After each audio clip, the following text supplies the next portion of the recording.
Being a priest, we receive a lot of honor and privileges beyond our worthiness. One of the privilege and honor we receive is the invitation to people's home for party. You know, when they get together, oh, Father, you want to come over? When they have a family gathering, they have a cookout, they have a quinceañera, they have a birthday, they have a wedding, I mean anything. They call them, please come over, Father, you know, we want you to be part of us. And you know, when we go to party,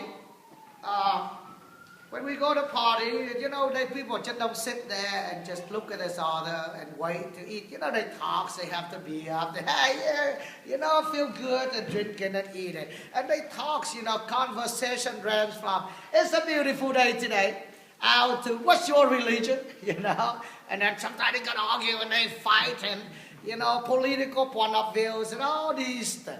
You hear it's ranged from one thing to another, to some of the one thing that they are the greatest football coach ever. They tell the people, you know, this is what you should do. Oh, by the way, I like it last night. Number 1 and number 2 fallen. You know, I love upset. Being a little guy, I always love upset. Anything upset, I love it. So, you know, these things they talk about it. Some of them think they are the president of the United States of America. They say this is what they're going to do, you know.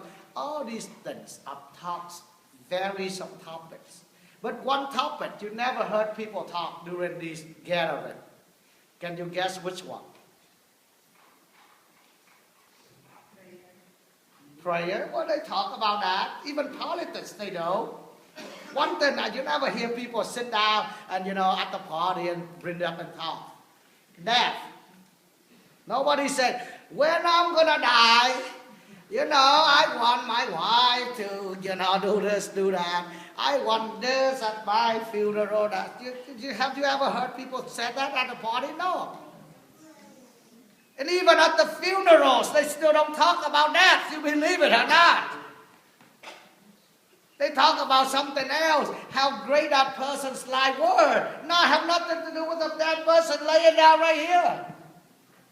Why are we afraid of death? That's bad. I don't, you know, I think I know why. Today, the first reading of the gospel talk about the end of times. It's coming to an end.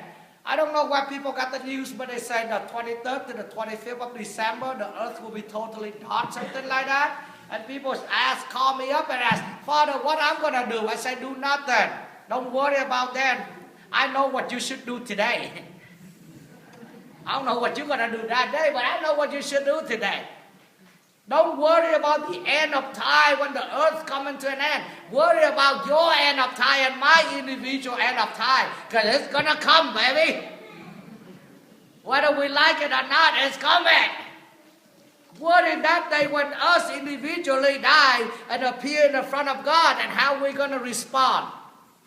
They talk about the earth will be shaken. The power, darkness will cover. Everything will tremble because here the Lord is coming. I try to make you easy to understand, you know, in every of my homily. I try to make it simpler. Remember when you was young, or now you have grandchildren and children, 5, 6, 7, 8 years old.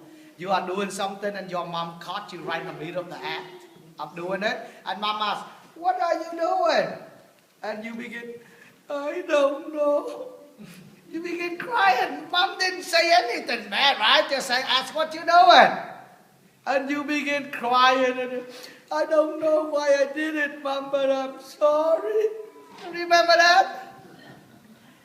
Why are we shaking? You see the little kids is shaking because Mommy saw what you did. The same thing with the Lord come. We shake it because we know He saw what we did. And what happened when you begin, you know, Mom haven't said anything. Mom just said, what are you doing? And then we begin to break it down and cry. Just like Mom's about to slap you and then, you know, no. Mom just said, what are you doing? And we cry. I don't know, but I'm sorry. I'm sorry. And what do Mom do? Oh, come on, little baby. You know, like hug you. And then that's one way of response. A second way of response is Mom said, what I'm doing? He said, nothing. I didn't do anything. Just like Mom didn't see what you did. And then what Mommy would say, Now sit down. Look me in the eyes. Tell me the truth. Don't lie. Don't lie. I know. You remember that? And then we begin shaking a little more. Or then we say, well, he made me do that, right? Or she made me do that. The he made and she made. Remember that? And Mom said, no. I know what your brother did, but tell me what you did. You know, we begin like mumble over word. Remember that? We shake it. When the Lord come in the second time, people talk about He's going to come and judge the earth. Well, surely He did. But let's learn from the first time He came. Why did He come down? John 3:16. Come on, you live in a Protestant time. You better know what that is. God so loved that He, so that we can. That's right. Where did they say, God so loved the world that He's going to come down and destroy them all? He's going to shoot down the rocket, worse than the Gaza place now, and bang, bang, bang, bang, and killing people. He's going to shoot a lot of rockets up, down from heaven. Boom, boom, boom. Here's all these targets. Destroy, burn. No. Where did it say in the Bible that God's going to come and destroy everything He created? Well, He's going to destroy the devil, that's for sure. But not the thing that He created, like you and me. The image and the likeness of God. You know how often I stress that point. We are created that image and likeness. So He's not going to come and destroy this thing. He's so loved. He came so that you and I will have life. So you think the second time He comes in and says, oh my God, I got it wrong the first time. I'm going to come in this time and I'm going to destroy them all. No, He comes to save us. To give us life. So people out there may be shaken, my dear friends, because they got caught and they go, oh, no, I didn't do it. No, we get caught and we begin, I'm sorry. Remember that? And He would say, so right, son, come. I love you. Come. Come. Let me give me a hug. It's okay. Try better. We can do it together. I know that's why I come. I come so I can lift you high. I come so I can bring you back to where my Father belongs. So my dear friends, don't ever ask me when the world's going to come to an end. Jesus said it today. But that day or hour no one else knows. Neither the angels in heaven, nor the Son. So you think Martino know? Heck no, I know. But only the Father. And you better know I'm not the Father. So therefore I don't know. I don't know where's the end of time. But two things that I know. Number one, it's going to be soon with your personal end of time and mine.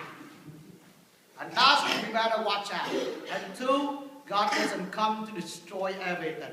God comes to restore everything. Back to the goodness of that. So yeah, you and I are going to be caught in the middle when we do something wrong and God says, what are you doing?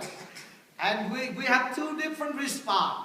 I don't know, God. I know I did it wrong. I'm sorry. And God say, all right. Or you can say, no, I didn't do anything. You didn't see what I did. Now, well, show me what you did. And God's going to sit us down and say, now, look into my eyes. Stop the lying and tell me what you did. And now that you will be shaken. But if you say, and I say, I'm sorry. I don't know why I did it. I'm stupid. I'm crazy. I don't know why. But I know it isn't wrong. Please forgive me. Just like a loving mother, God will hug you. And God will say, it's okay. Don't do it again, baby. Don't do it again. And that's how we get to heaven. So be not afraid. Don't let those evangelicals tell you God's going to fire the brimstones and blah, blah, blah, blah, and kill everybody. What you thinking? God's going to come to restore everything. And we part of that restoration, just like the way how we do with this church. The restoration to make it better, not to destroy. To make it battle, not to destroy.